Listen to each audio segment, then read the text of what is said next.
Yeah, I'll be posting a show, kind of giving my reaction to the Brian Ferentz news. It was broke a few days ago that he would be added as an analyst to the Maryland Terps staff, offensive analyst. I think that's an intriguing hire given not only what his history is, what his last name is, but also timing wise, it coming out kind of toward the end of spring and personnel wise with what Maryland has there. This is the first year without a really seasoned guy in Talia Tagovailoa. They also have a new OC in Josh Gaddis. At one point, there were rumors that he could be a candidate for the Iowa job. Of course, I don't think those rumors had any merit. And then Michael Locksley, who's had a really explosive offense at Maryland. So I'll be posting that show here this evening, and then I've got an interview with Iowa offensive lineman Josh Janowski, one of two freshmen that enrolled early, competed this spring. So that'll be coming out here later today. Yes, my initial reaction internally, I wouldn't verbalize this in terms of some type of analysis because it's ridiculous, but because of the style of play at Iowa, Brian seems to fit the mold of going to Minnesota or going to Illinois or going somewhere like that. Maryland, as you mentioned, they've been pretty explosive on offense. Really good quarterback has moved on. They've got a three-way battle for the job. We kind of outlined that a couple of weeks ago after their spring game right now. And I don't know if that's Mike Locksley's approach, if that's the type of program he wants, or he just kind of fell into, okay, this is, and they recruit and develop really good wide receivers and have since he's been there, Locksley. So I don't know if that's just more him fitting to the personnel or if he wants to throw the ball more than run it there. But that's what they've been. Well, I'll encourage people once I post that to go watch my 10 minutes of thoughts on that.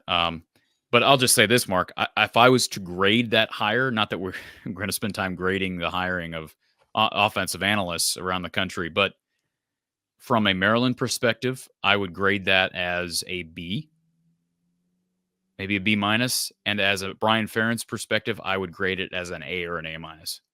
And I'll tell you why. I know some people think it's ridiculous because of some of the things you just outlined, but from a Maryland standpoint, what have they not done well on offense? Ran the ball. I mean, they throw the ball a lot, right? They throw the ball more than any other team. They threw the ball more than any other team in the Big Ten last year. So that's obviously been the focus. Now they don't have Talia, so perhaps we don't know exactly how that quarterback situation is going to pan out, but perhaps they look at things and say, hey, we do need to become a little bit more balanced. Here's a guy in Brian Ferentz who's a former center. He's coached running backs, former tight ends coach, O-line coach. We're going to bring him in not as a coach, not as a full-time coach, but as an analyst. And he can assist a guy in Josh Gaddis, who's a wide receivers coach, who's a pass-first guy. We don't need Brian to meddle with this. From a Brian Ferentz perspective, why I think it's not only a good job to take, but a great job to take, he's not going to be getting hired by Kalen DeBoer at Alabama or Sarkisian, or he's not going to get one of these high-profile jobs. That's as about as good of a job as you could expect him to get from an analyst perspective. If he wanted to go coach offensive line or tight ends or maybe be an offensive coordinator, I'm sure he could have found a job out there. Probably not at the FBS level if he's a coordinator, but hey, he could have went to the high school level and been a head coach. And this may not be what happened, but if I'm Brian Ferentz and my goal is still to become a head coach someday, and to do that, I do think you need to become a well-seasoned play caller and a proven coordinator. I know Kirk didn't do that, and it worked out, but for the most part, that needs to happen. Go somewhere and learn. Go somewhere and learn. I know that Josh Gaddis, from a personal standpoint, there's been some I don't want to say scandals, but there have been talk about character issues when he was at Michigan, and I think maybe that was some of the hesitancy from some programs when he was struggling at Miami, not to bring him in because he was obviously very successful at Michigan, won a Broyles Award one year. So I guess my point being is he's able to go learn from a guy like Gaddis, learn from Michael Locksley, who's coached a really good pass offense for quite some time, And then from a Loxley perspective, again, maybe able to help the run game a little bit. I think it's a win-win on both sides.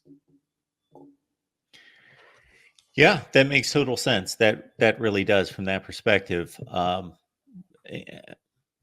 Pretty much inputting a strength into a weakness on both fronts. Whether And that's I made this point clear on the podcast, Mark.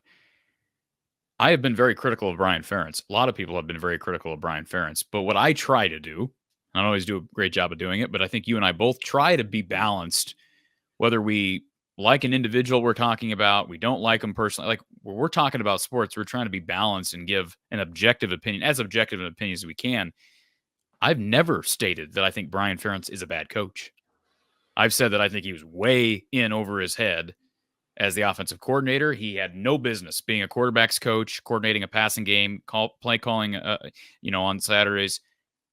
But I would have had no issue with him sticking as the running backs coach. Now, at that point, when he, 3 years into a historically bad offense, no, he needed to go. We're not going to demote him. He took the job, took the promotions. That's how it works. You're done. Bye. We're not taking that reputation back. So, but point being, I don't have any doubt that he could coach tight ends well at this level, offensive line well at this level, running backs well at this level. So, yeah, again, I don't know why it's not a good thing if you're Maryland. I know the first thought from people is, oh, he coordinated the Iowa offense, he must suck. I just think that's a shallow way of looking at it. And this is coming from someone who felt very strongly about him not being part of the Iowa program anymore. Yeah, I got to think that he has much to offer in that way. It reminded me of a question that I asked Mike Loxley at Big Ten Media Days last year, because they have consistently not been stout enough up front on both sides of the ball, but we're talking offense, to deal with the three powers in that division. Now, of course, the dynamic of the league's different, but still, if they want to ascend in the conference, they're going to have to be more than just this team that can throw it around. And they have developed into that a little bit better. They were a better defense last year and not just a secondary team, meaning their secondary has been good. They've produced NFL defensive backs and then offensive players, but linebackers, defensive line, offensive line has not been great. It's interesting that with Brian's most recent offenses at Iowa, and especially his last two quarterbacks, are even going back to Nate Stanley, that the two guys competing for the job at Maryland are mobile quarterbacks. You could almost call them running quarterbacks. That's what I'm saying. Like Brian Ferentz going to a Minnesota, or I know Wisconsin's a little different now, but your Iowa type of program, what does that do for him? He needs to go somewhere where he is out of his comfort zone, but not put on the front lines.